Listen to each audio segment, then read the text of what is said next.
So just really quick before we get into this video, I just wanted to address something. So recently a lot of people have been coming on and commenting on a lot of my videos saying that I'm an idiot and I don't know what I'm talking about and various things, and I almost wear it like a badge of honor just because, you know, oftentimes in history, as history has shown us, when you start saying something that's unorthodox or maybe you haven't heard before, people will start calling you a fool. So I almost take it as a badge of honor, and it also makes me appreciate everybody on here that does support my content, that you guys have been with me for a while. I really do appreciate it. I just want to say thank you to all you new guys, and I'm going to continue making this content because I think I am a little bit more unorthodox. You know, when you compare me to like Delta Elite or something like that, I don't really come at you from the gaming perspective. I am a philosopher, so I look at these things probably a little bit different. But like I always say, the proof is in the pudding, so go ahead and try these things out for yourself. But without further ado, let's go ahead and let's talk about accuracy.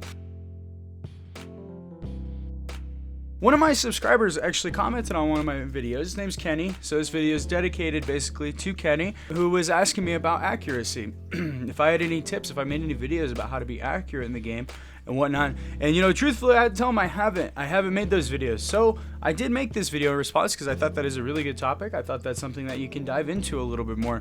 Now, in this game, and as it's true, you know, in a lot of games, is that accuracy is a lot of skill. It's a lot of experience. I'm a big believer in mind over matter. I'm a big believer in tactical thinking and breaking down things using reason and logic and looking at things really closely to try to figure out ways that you can work around it. I believe that mind will beat skill 90% of the time as long as you're thinking smart.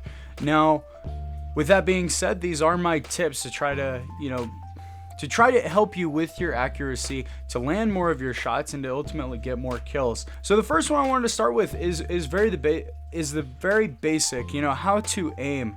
Now we might take this for granted, but when you're looking at a controller, I got my controller right here. So when you're looking at a controller, your left thumbstick is for moving, your right thumbstick is for aiming. That seems incredibly basic, but it's something that we need to remind ourselves of, because oftentimes I find myself trying to aim with the movement stick and trying to, well, make those larger adjustments with my aiming stick and trying to make those fine adjustments with my movement stick. And that can help you.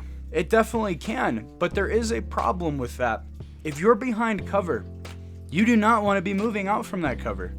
Get used to using this aiming stick to aim and adjust your sensitivity likewise. If you find yourself using this too much to make those fine adjustments, maybe you do need to increase your sensitivity so that you just use your aiming stick to move and to make those fine adjustments. You just got to be very slight and very careful. Also, make sure your placement is correct so that when you do aim down sights, you don't find yourself having to move while you're aiming to get a better shot at somebody. Make sure you aim when you are ready to fire. Now that leads me into my next part, which is calming down and being careful when you fire. Because, you know what, I'm going to bring this out again real quick. So, you find somebody, let's say it's a 1v2 situation, and you pop up behind a guy, and he does not know you're there. You're getting ready to kill him. When you are aiming, and you are moving, you are making noise. And that guy may hear you, and he may turn on you pretty quick. If you're just using your aiming stick, you can hone in on him pretty closely. Now, you want to make sure that in those situations especially, you are very calm. So there's a guy in front of me.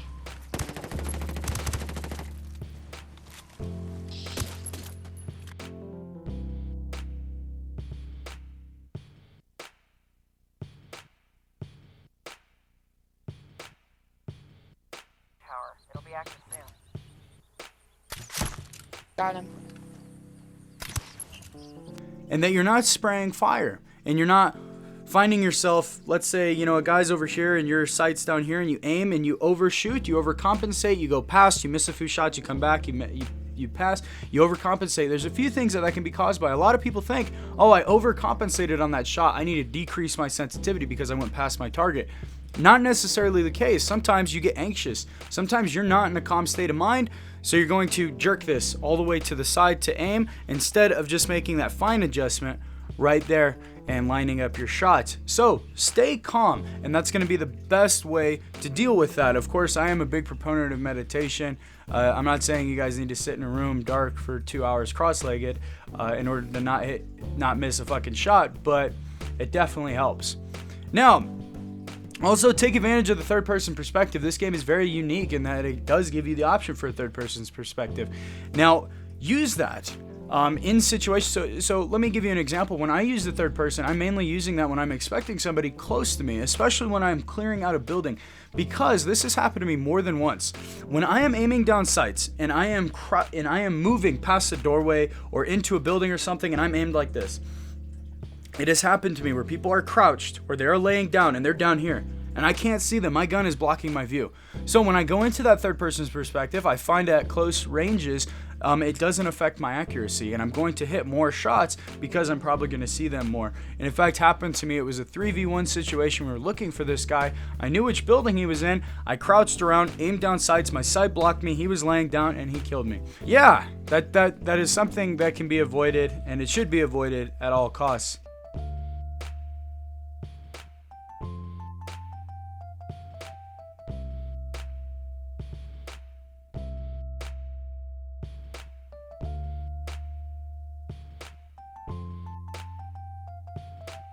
Now also, you have to know your gun. You have to understand that there are limits to what you are able to compensate for when considering accuracy. So now really quick, here is a great example of what I mean by know your gun. In this game, the SR25 is my go-to weapon. I know that weapon better than any other gun. Now watch how I'm able to use this and make accurate shots off of very quick analysis. Oh shit, yeah.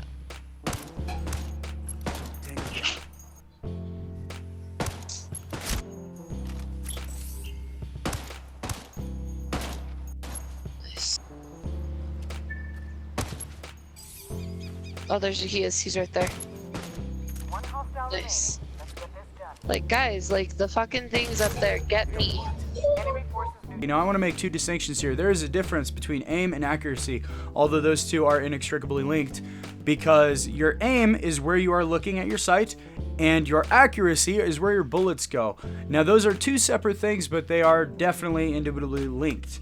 Now, different guns have different weapon accuracies. Learn your recoil patterns is what I'm saying here. So when you're picking your artillery class and you're picking the 9mm C1, I believe it is, that one has very weird recoil. The accuracy on it is not great. I will do future videos where I will actually show you the recoil patterns and figure out a way that you can counteract those. Now, one thing I did find is with the MK48, I believe, I could be wrong about this, but because I haven't actually tested it, taken it into a 1v1 situation or anything to test it. But when you are aiming, the recoil seems to kick up and to the right. So you know what, guys? I actually went and I tested this while I was editing the footage. I opened up my Ghost War and I was testing the MK48, and this fucker's recoil is totally erratic. It does go up and to the right sometimes. It goes up and to the left sometimes. Sometimes it does a little hook, so it'll go out and then it'll come back straight. That's what makes this weapon, I think, so fucking difficult to use, is because you do not know where it's going to go, but still that does not change the accuracy of my next few statements. You can compensate for that by making that fine adjustment down to the left, of course. Now, again, you want to calm down and make sure that you're not doing this. Because if you do that and you go all the way to the side, your gun is not, the recoil is not going to bounce up. At that point, you are overcompensated for the recoil and you are dipping down. So if you learn your recoil patterns of the guns you want to master, go ahead and use those. Now, I'm a big fan of accuracy. I like highly accurate guns. That's why when I'm playing the Point Man, I pick the ACR over the very popular AK-12 because I feel that the AK-12 is just a little too inaccurate for me. When I'm playing artillery, I pick the MP5 over the 9mm because of accuracy. But it must be noted that if you can learn the weapon recoil on the 9mm, on the AK-12 and whatnot, you're going to be unstoppable. Now, your sights. You also want to make sure that you pick a good sight, because there are sights that are going to block your range of view. Now, my personal favorite is the Micro T1, I believe it is. That's the one that is the default on the Disruptor gun on the TAR-21. It's just a circle and it's got a little dot in the middle. Now the reason I like that is because the sight is very clean. It just has a dot. But you also have to recognize that when people are in close quarter situations, that thing is very obstructive. You're not going to want to use that for close ranges. Exactly why you should switch to third person mode. I do like the panoramic sight, and you can mess with the reticle on that one. I prefer. So this is interesting with the reticles. I prefer, most of the time, I'm going to prefer the circle with the little dot in the middle of it. But if I'm going and I'm trying to make vertical adjustments, that means, you know, getting a headshot or something like that, I'm going to want to switch my recoil, my reticle to the dot with the 2 lines on the side. I find that the dot with the circle around it is bad for vertical adjustments, because it's very hard to make those fine adjustments. That circle might actually be blocking a target, a very, very small target.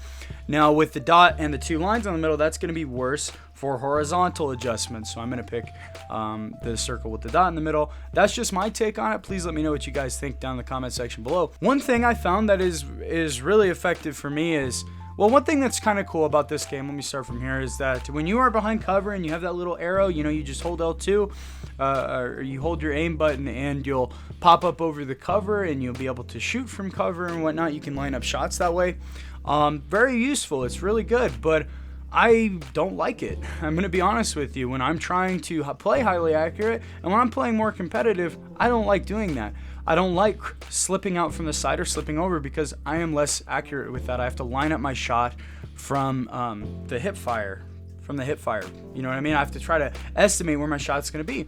So what I prefer to do is I prefer to back off from cover just slightly. I aim my shot, so I will ADS, and then I will hit the crouch button, right? So I stand up. I'm crouched at this point, and I will stand up, and I'll be able to line up my shot much cleaner, much smoother, much more accurate. I find that when I use those arrows and I use those quick, easy access, look over the cover tools, I am way less accurate. And I'm already ADSing, and then I have to, and when you're ADSing, you slowly move. I have to slowly move my reticle to that target, and you know, odds are if they're already up, they're going to have the jump on you and they're going to kill you before you can line that up. So what I prefer to do is I back off, I'm crouched, I will stand up as I ADS, or I'm already ADS'd, and pop them. That's what I prefer to do. I find myself being way more accurate with that. But please, let me know what you guys think down in the comment section below. Please leave me any comments, you know, about any tips that I may have missed for increasing your accuracy in this game. Of course, a lot of it is skill-based, a lot of it is experience, but I do believe that you can get a significant advantage over people, and you can beat better people than you just by thinking smart, thinking tactically, and yeah, so anyway, I hope you guys enjoyed the video. Please drop me a like. That's the way you can support my channel, and I will see you guys in the next video.